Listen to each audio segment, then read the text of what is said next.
buenas tardes. Nos presentamos de parte de la Universidad de México, UME, y del Centro de Estudios Superiores John von Neumann. Desde Tecámac estamos transmitiendo para resolver algunas dudas que le han surgido a la comunidad en cuanto al COVID-19. Para esto hemos tenido que invitar a un gran profesor y un gran amigo de estas dos escuelas, el profesor Gabriel Cetina. Profesor, muy buenas tardes. Buenas tardes a toda la comunidad. Les cuento un poco del profesor. El profesor es químico farmacobiólogo, jubilado investigador del Instituto Politécnico Nacional, con especialidad en hematología. Es profesor de bioquímica médica e inmunología y pues tiene muchísimas más experiencias y mucho más misión que todos nosotros o toda la comunidad para saber o resolvernos un poquito más de este virus. Profesor, ¿está listo para ayudarnos a responder un poco de las preguntas que nos han mandado la comunidad a través de este virus? Perdón, sobre este virus. ¿Cómo no? Con mucho gusto. ¿Sí? Claro que sí. Muchas gracias por la presentación y lo que se pueda. A sus órdenes. Gracias, profesor. Bueno, comenzamos con una pregunta que ha sido un poco repetida, pero que es muy importante saber por qué es que le dan el nombre a estos virus. ¿Por qué llamarlo precisamente coronavirus? Para empezar, profesor, si nos puede ayudar con resolvernos qué es un coronavirus. Bueno, para empezar, tenemos que dividir la palabra, tenemos que definir qué es un virus. Okay. Es un virus es un microorganismo compuesto de material genético, es microscópico, está protegido por un envoltorio proteico. ¿Qué significa? Que tiene una proteína en su membrana, que es la causante de diversas enfermedades, porque se introduce como parásito en una célula y trata de reproducirse en ella. Para esto tiene que copiar el código genético, se llama replicación genética. Okay. Este tipo de virus, estos virus lo que hacen es que codifican y transcriben, tienen un material que se llama ARN, tienen una materia ADN y ARN que lo que hace es que codifica y replica, ¿sí? Se llama coronavirus porque se caracteriza, viendo el microscopio, es un microscopio muy especial, no es cualquier microscopio electrónico, se caracteriza por tener picos o espigas en forma de corona en su superficie. Se llama coronavirus, dependiendo de la morfología que tenga el microorganismo, así se va a llamar. Voy a dar unos ejemplos como por ejemplo, las bacterias se clasifican de acuerdo a su morfología. Son 3 tipos de bacterias, se llaman espiroquetas, bacilos y cocos. Las espiroquetas tienen forma de espiral, si las observa en un microscopio. Los bacilos tienen forma de bastón y los cocos tienen forma como de racimos de uva. Eso es nada más para darnos una idea. Son comunes en diferentes especies de animales los virus, como los camellos, gatos, murciélagos, ¿sí? Pero estos tienen la peculiaridad que se infectan de acuerdo a qué, de acuerdo a las circunstancias en que encuentren. Por eso más adelante vamos a ver que hacen más daño a cierto tipo de población o no tanto. Okay. Muy bien. Sí, también podemos hacer un poquito de historia y podemos comentar que ya ha habido coronavirus históricamente dañinos, como puede ser el coronavirus del síndrome respiratorio del Medio Oriente. Ese se llama MERS-CoV. Ese se descubrió en el 2012 en Egipto, en Arabia precisamente, y el otro que se llama SARS-CoV, que es el coronavirus del síndrome respiratorio agudo severo. Son enfermedades graves, muy graves.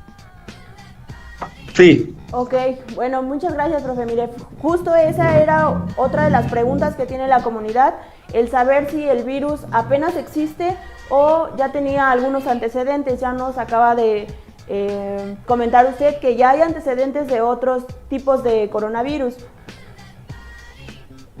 La siguiente Así pregunta que tiene la comunidad sería, ¿cómo es que se propaga tan rápido este coronavirus 19 o COVID-19, perdón? Bueno, se propaga muy rápidamente por lo siguiente, porque se expone directamente hacia algunas partes del organismo. La persona tose, la persona estornuda y esto hace una vía. Esa es la vía de expansión, aunque al toser y estornudar puede quedarse plasmado en algunos materiales. A aclarar qué tipo de materiales, pero también tiene una duración con respecto a su sobrevivencia. Okay. El tiempo de sobrevivencia es diferente dependiendo del material. Del material. Okay. Del material en que se encuentre. ¿Alguna otra pregunta es posible contagiarse de COVID-19 por contacto con una persona que no presenta ningún síntoma? Ya hemos escuchado mucho que hay personas que son asintomáticos. ¿Cómo sé que es posible realmente contagiarme de COVID-19 de este tipo de personas? Bueno, lo que pasa es que cualquier persona que estornuda o que tose, que somos el 100%, unos 99.90%, desprende algo que se llama gotículas respiratorias. Tose y esto hace que vaya hacia cualquier área. Y esta circunstancia se contagia. Nosotros no podemos saber si ese individuo ya está contagiado y está en sus primeras fases. Y ahí lo podemos llamar como asintomático. Realmente esos son los que se llaman asintomáticos, porque no es que sean asintomáticos como tal, sino apenas se está evolucionando la enfermedad. Ahí sí hay pacientes que son tan respaldados por su organismo que puede ser que nada más tengan síntomas tan leves y pase el coronavirus en un par de días y se elimine. Ok, entonces ¿sí? Puede ser que una persona que se dice llamar asintomática en realidad tenga, por ejemplo, o lo haga pasar por una simple gripa y ya se fue, dependiendo del organismo. Exactamente. Okay. Así es, sí, porque su mecanismo de defensa inmediatamente se lo protegió de esta y no permitió que el coronavirus se introduzca más en su organismo. Eso es fundamental, la alimentación en cada individuo, ¿sí? Y también son los factores de edad y los factores patológicos, o sea, las enfermedades que tenga uno. Ok. Sí. Entonces, bueno, tenemos otra pregunta que de todos modos va en cuanto a esto. Dice, ¿cómo podemos protegernos a nosotros mismos y a los demás si es que fuéramos una persona asintomática? Que ya vimos que pues no es realmente que seamos asintomáticos al 100%, pero ¿cómo podemos protegernos a nosotros y a los demás? Bueno, para empezar hay que llevar todas las medidas que se recomiendan, porque si somos asintomáticos, aún así tenemos que practicar el aislamiento, la cuarentena y el distanciamiento. De preferencia la cuarentena. Por eso se está recomendando que todo individuo, absolutamente todos, niños, adultos, ancianos, mujeres y demás, tengan una cuarentena. Esa cuarentena nos va a permitir, por lo menos, no contagiar y no contagiarnos, aunque lo tuviéramos. Okay. Sí. Que a diferencia... Mande. Sí, lo escucho, profe.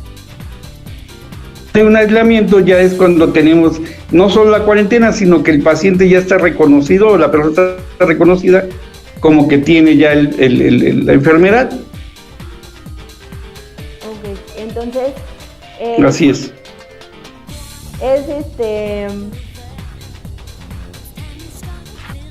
Es recomendable aislarse totalmente.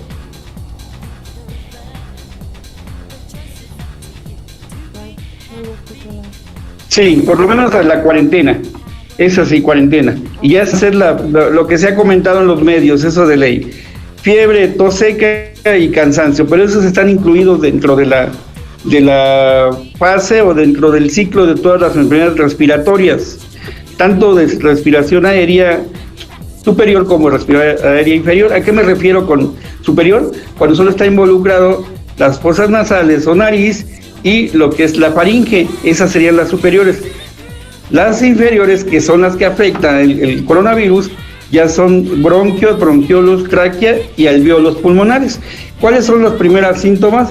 Como le comentaba, fiebre, tos seca y cansancio. Va a haber una clave muy fuerte para detectarnos en la fiebre. Si la fiebre nada más llega a 37.5, 38 y la podemos controlar con un antipirético, me gusta un antipirético y nos pueda bajar esa temperatura, entonces ya vamos a determinar que realmente no es un coronavirus, porque la mayoría ve la fiebre elevada y inmediatamente se asusta. Así es. Otra de las circunstancias que nos dicen los del coronavirus o los específicamente es que van sobre las vías aéreas pulmonares, no van sobre el estómago. Es difícil que un coronavirus, llámese el que sea, vaya al estómago, vaya a enfermedades diarreicas, vaya a enfermedades gastrointestinales. Van a atacar directamente al área pulmonar. El segundo nivel de sintomatología, ya cuando se dio la persistencia de la fiebre, la tos y el cansancio y fiebres elevadísimas, son de dolor de cuerpo, es un malestar enorme, dolor generalizado, ya la garganta ya no solo es la irritación, sino ya es un dolor muy fuerte, la conjuntivitis, que es la inflamación de los globos oculares, de las conjuntivas, y una cefalea muy severa. Esto es un dolor de cabeza, ¿sí? Muchas veces se refiere con el coronavirus que hay una pérdida del olfato y del gusto. Gente también se asusta, de pronto es que ya no estoy respirando bien y aparte la comida ya no me sabe. Pero lo que realmente sí nos va a determinar una enfermedad de coronavirus es la dificultad para respirar o una sensación de falta de aire, como que nos ahogamos. Dolor, a veces nos da dolor o presión en el pecho y viene ya la incapacidad del movimiento. Agotado el individuo. Ahí sí hay que tomar ciertas medidas, ¿no? Ok. Y todos estos síntomas que usted nos está contando pueden presentarse en cualquier tipo de población, es decir, en niños, en adolescentes, en personas mayores. Sí, ¿por qué se da en personas mayores y en personas que están comprometidas con ciertas patologías? Porque regularmente se tiene algo que se llama inmunodeficiencia. Una enfermedad, aún la más sencilla, nos da inmunodeficiencia. ¿Qué es la inmunodeficiencia? Es la disminución de las defensas, ¿sí? No significa un SIDA.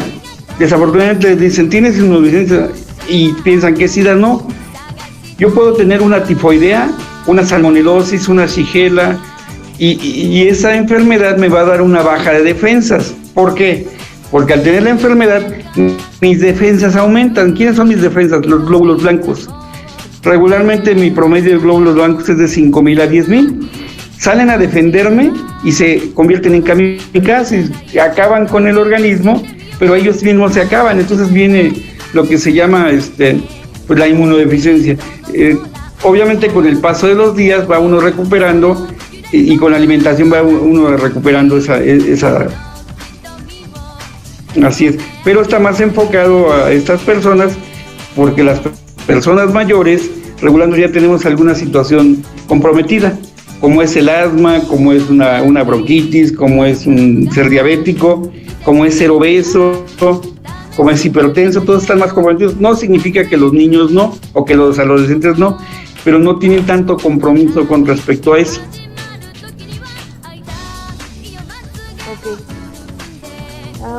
Bueno, otra pregunta es, ¿qué puedo hacer para protegerme y prevenir la propagación de esta enfermedad?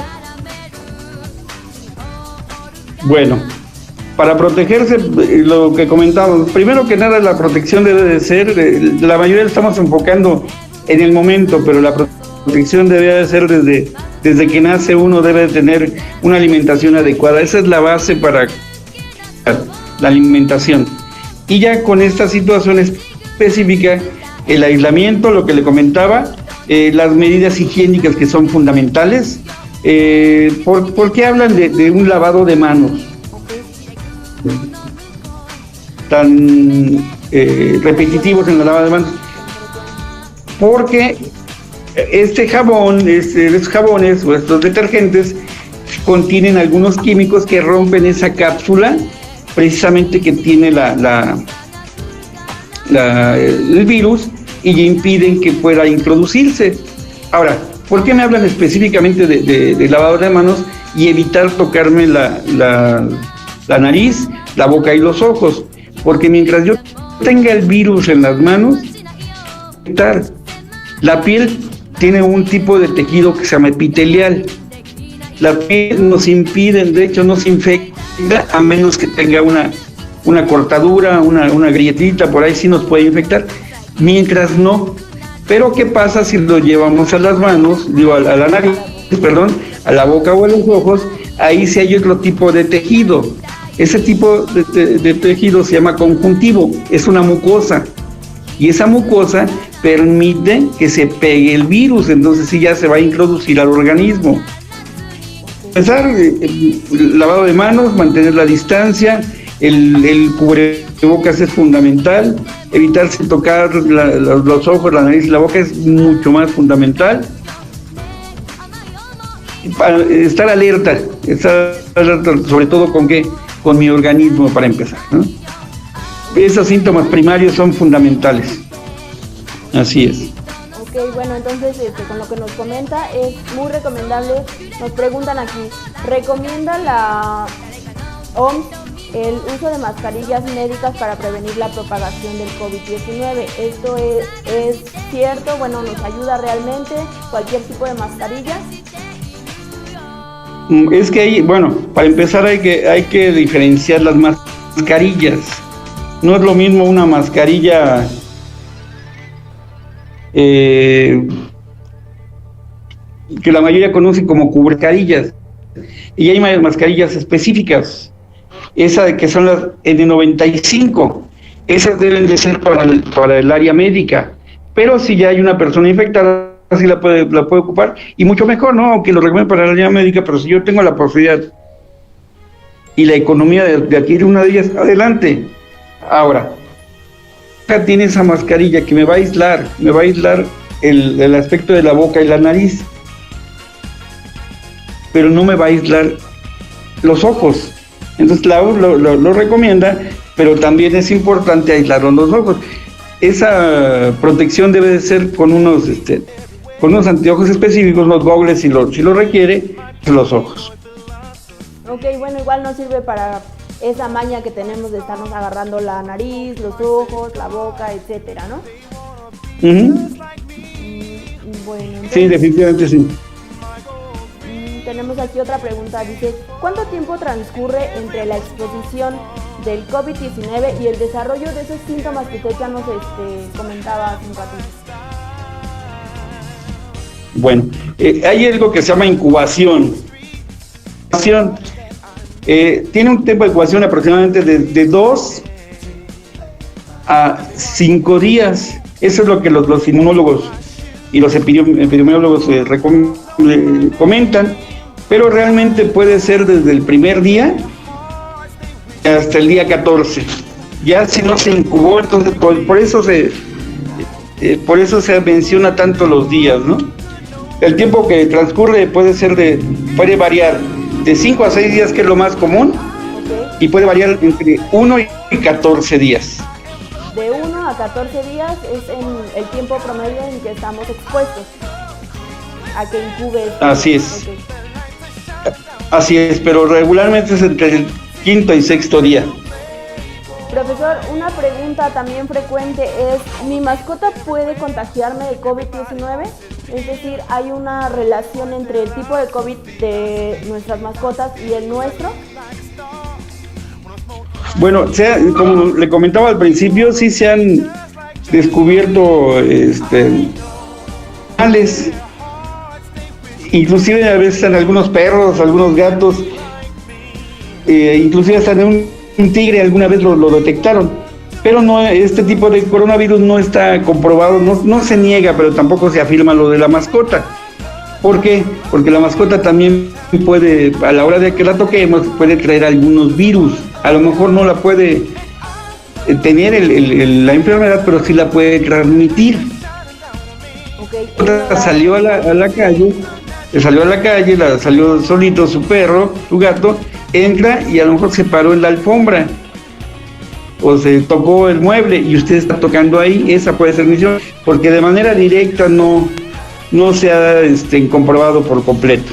Ok, de manera directa no, pero puede ser que él sí lo esté portando y yo lo desarrolle o incube en mí cuando yo toco las superficies que el animal ha tocado. Así es. Sí, recuérdense que las superficies, como comentábamos, pueden sobrevivir de maneras diferentes. Realmente todo lo que dicen con respecto a cuánto dura el virus en las superficies sigue siendo estimación. ¿Por qué estimación? Porque nos han dado los investigadores que en el aire, en el aerosol, dura hasta 3 horas el virus, que en cartón puede durar hasta 24 horas, en acero hasta 48 horas y en plástico hasta 72. Pero ahí tendremos que también ver los factores climáticos. Por dar un ejemplo, si hablo de cartón, que me dan un promedio de 24 horas, es muy diferente el cartón liso que el cartón corrugado, que el cartón plisado, que el cartón plastificado. Entonces hay que ver que no es una regla. Así es. Y como le comentaba, son estimaciones más que nada, no son datos son completamente. Exactamente. Okay.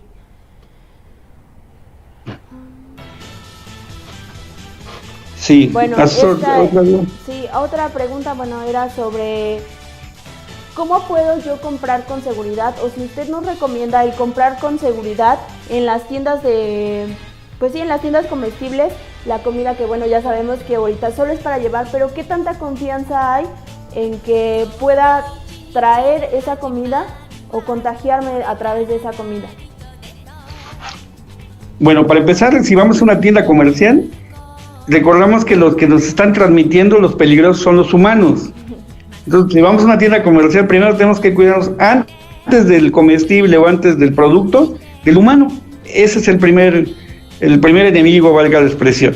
Entonces, llegando a la tienda comercial, hay que guardar la distancia y sí necesitamos llevar nuestra protección, nuestro cubrebocas, nuestra mascarilla,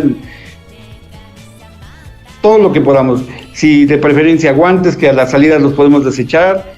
Tenemos que limpiar un poquito, si vamos a tomar un carrito de supermercado, hay que limpiarlo con gel antibacterial. Actualmente se está prohibiendo la entrada a niños y se está también prohibiendo la entrada a personas en pareja, tiene que ser de manera individual. Aunque desafortunadamente, por las experiencias ahora sí cotidianas, también como consumidor, la gente es muy tramposa. La gente, desafortunadamente, entran individualmente no se conocen a la papá y mamá, se reúnen y ya se quitan hasta el cubreboca, ¿no? Me ha tocado ver inclusive en algún centro comercial que desafortunadamente hay gente... ¿Perdón? Lo traen en la frente, lo traen en la barbilla, en el cuello. O entrando se lo quita, ¿no?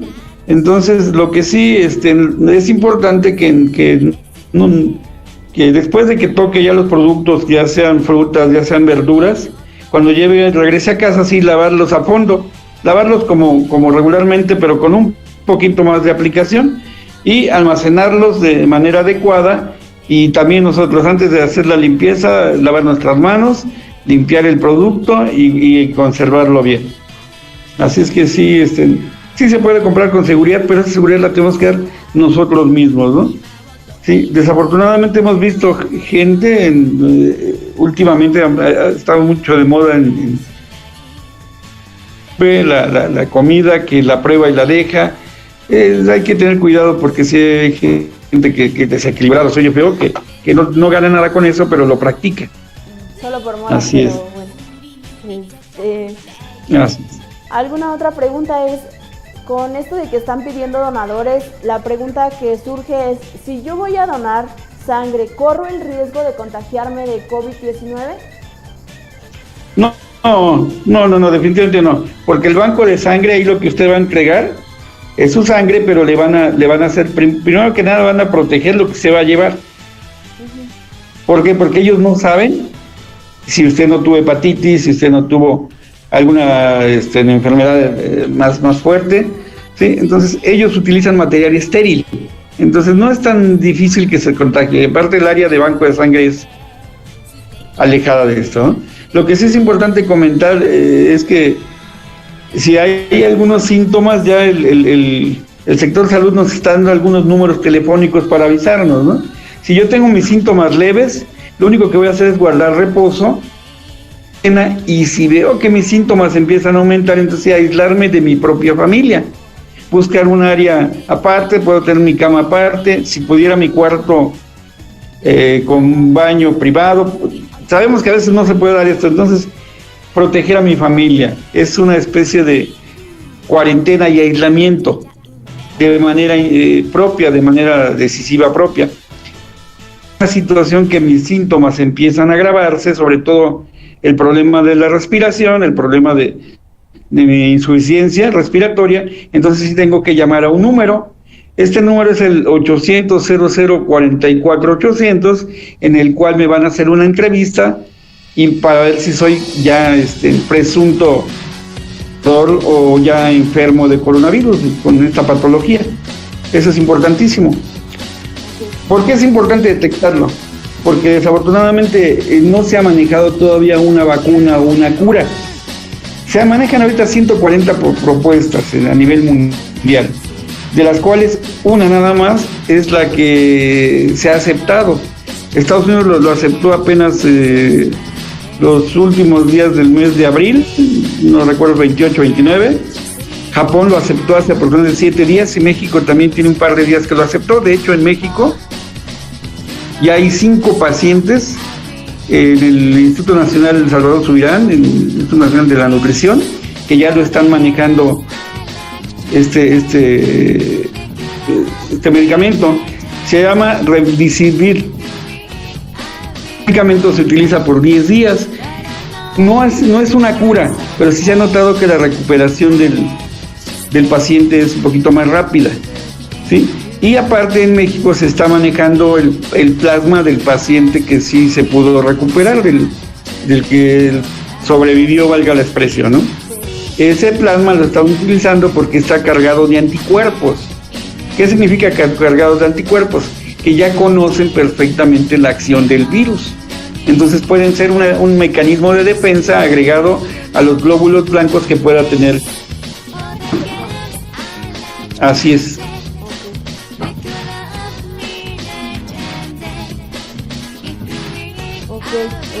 Bueno, otra pregunta es, ¿son realmente útiles realizar esas gárgaras de sal que había por ahí como consejos, ya saben, las redes sociales?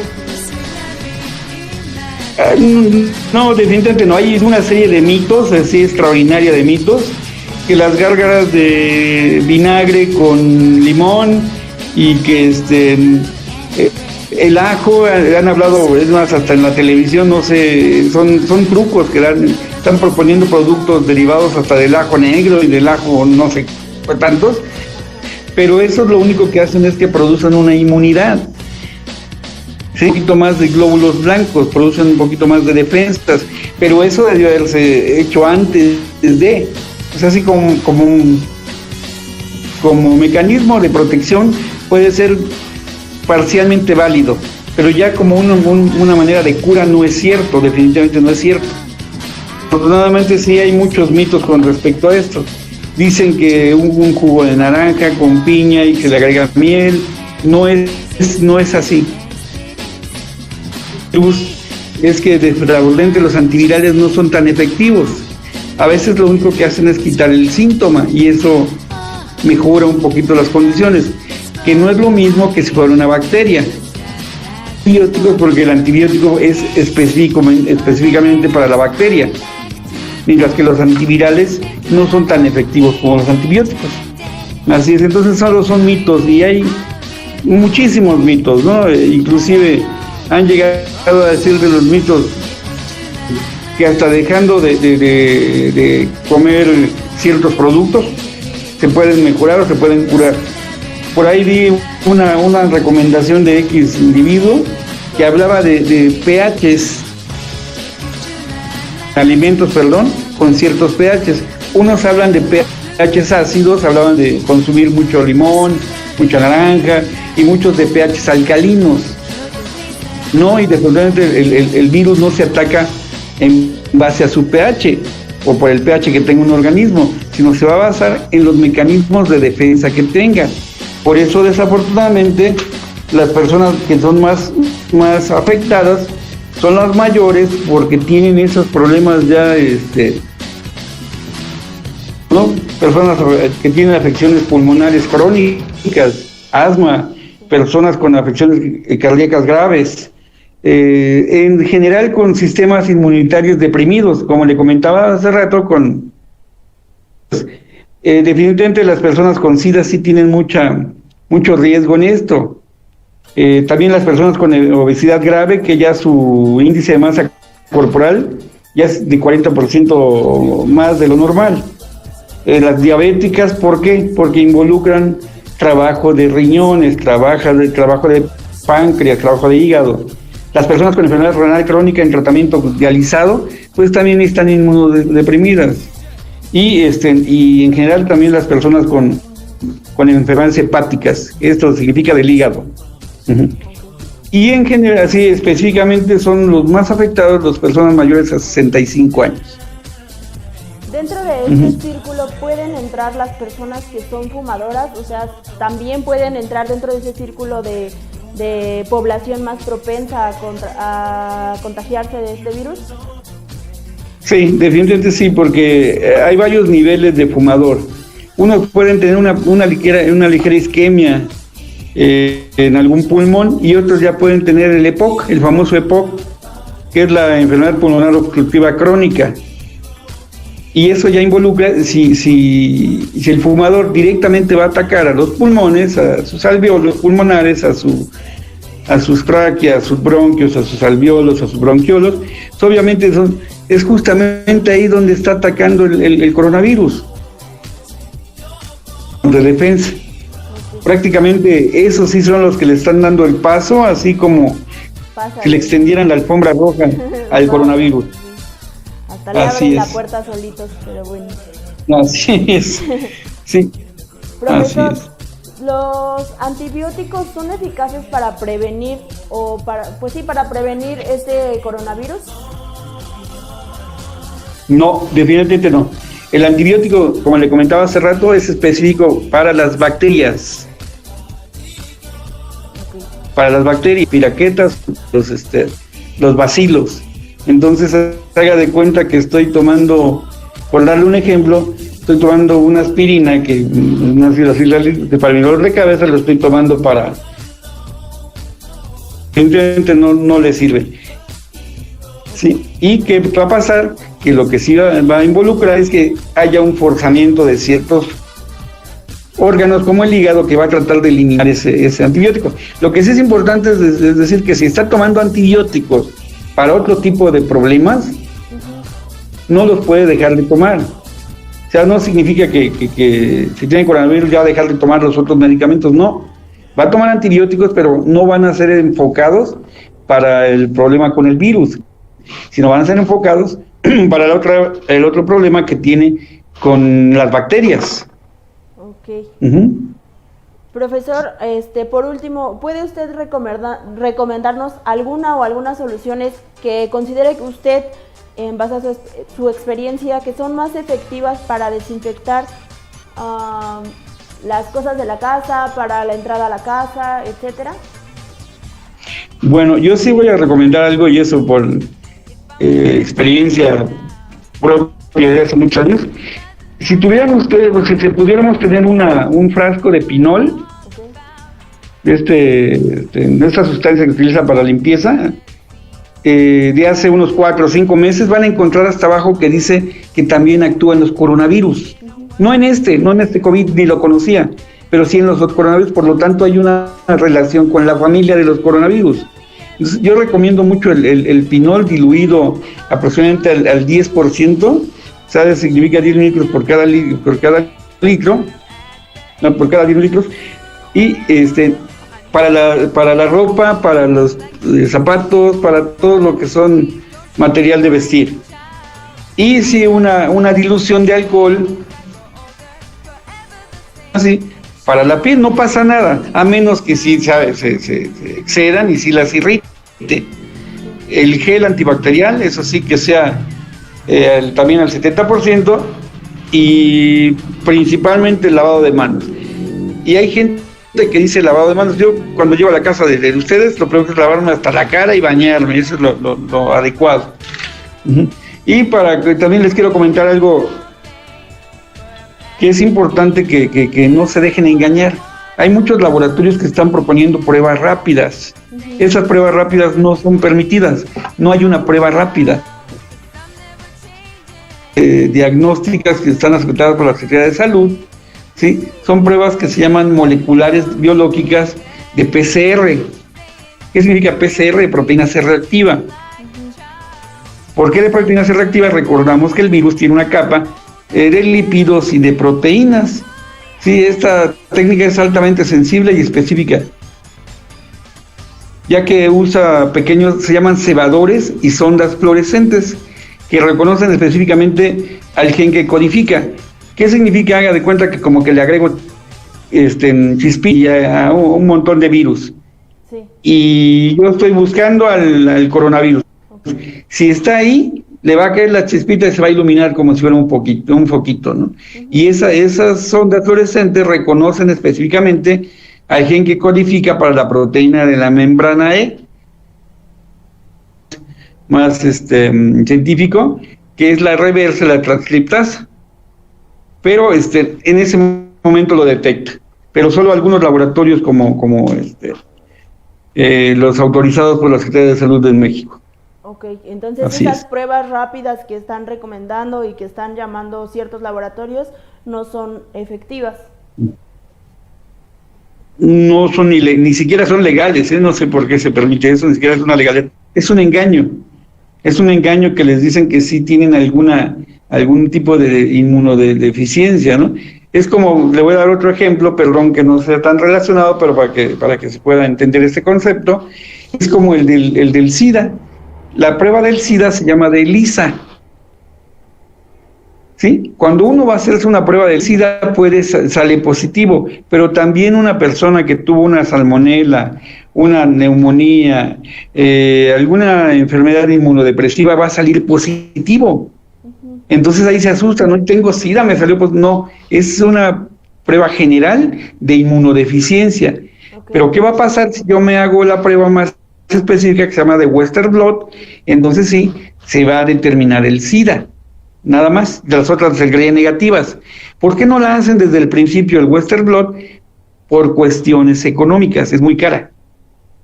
Es muy cara. Entonces, si ya pasó la prueba de ELISA y salió positivo, entonces sí conviene hacer la del Western blot. Okay. Muy bien. Bueno, profesor, pues no sé si tenga algún otro consejo que nos pueda dar sobre este tema. Pues yo sí quisiera aconsejarles a toda la comunidad del Collegio que sí nos mantengamos informados y que lo tomemos con toda seriedad, porque desafortunadamente lo que ha pasado en otros países ha sido porque no han tenido la conciencia, no han tenido realmente la voluntad y ni siquiera la inteligencia de actuar. Aquí en México eso pues se puede complicar, pero por la ignorancia. Y desafortunadamente tenemos que en que requerimos la información, pero de los lugares adecuados de la Secretaría de Salud, pero no de cualquier lugar, ¿no? Porque desafortunadamente podemos escuchar, como lo hemos escuchado últimamente, que el 1 de junio empiezan labores y haga de cuenta que mágicamente, como si saliera por la frontera el virus, ya toma sus maletas y se va. No es cierto, ¿no? Sí. Y hay gente que dice, no, es que ya automáticamente esto se va a acabar. No, esto tiene un cuarto proceso, que eso no se ha hablado. En ese cuarto periodo, este tercero es preocupante porque vienen los picos de contagio mayores y de muertes mayores, pero desafortunadamente el cuarto, cuando ya empieza el pico hacia abajo, empieza a decrecer, lo que quieren es aplanar esa famosa curva o ese famoso pico. Vienen otras circunstancias, esa confianza ya permite que se vuelva a iniciar el ciclo, es un Es un regreso, valga la expresión. ¿Por qué? Porque vuelven a los contagios de primer nivel, que son los externos. Vamos a lo mismo, ¿no? Entonces sí es importante que lo tomemos muy en serio, porque desafortunadamente si en nuestra sección, en nuestra área, en esa es el número 1 en pacientes con COVID infectados y en muertos, y después viene Ecatepec. También anda por ahí, no anda tan lejos. Sí, estamos en los primeros lugares. Hay que tener, ideal es tomar conciencia, eso es lo básico, tomar conciencia de que sí es serio. Y la gente no, una vez, perdón, la experiencia particular, yo llegué con mi cubrebocas, mis lentes y hasta mascarilla, todo lo que pude ponerme. Y resulta que, me veían así como pobrecito, ¿no? Piensa que va a encontrar dragones. Y le pregunté a un señor, ¿y por qué no se protege? Y me dijo, no, es que yo no he visto ningún enfermo. Piensan que van a pasar por las calles como si fueran zombies, ¿no? Ay, sí es cierto. Sí, ya lo vi. Gente que van a pasar por las calles como zombies, como las películas de zombies, y no es cierto. En los hospitales está muy seria la situación. Sí, así es. Y una experiencia muy particular, tengo gente que trabaja en hospitales, compañeros que trabajan en hospitales, y me han dicho que cuando toca áreas de COVID, por ejemplo, si hay 10 enfermeras y tienen que entrar 5, a veces tienen que hacer hasta un sorteo para ver quién entra, porque como humanos tenemos un miedo, pero somos humanos, entonces hay un miedo a entrar, y el sorteo, haga de cuenta que están jugando la ruleta de la muerte, ¿no? Nadie quiere entrar. Sí. Pero lo tienen que hacer, ¿no? Desafortunadamente es así el trabajo. Sí, porque ellos lo están viviendo de cerca.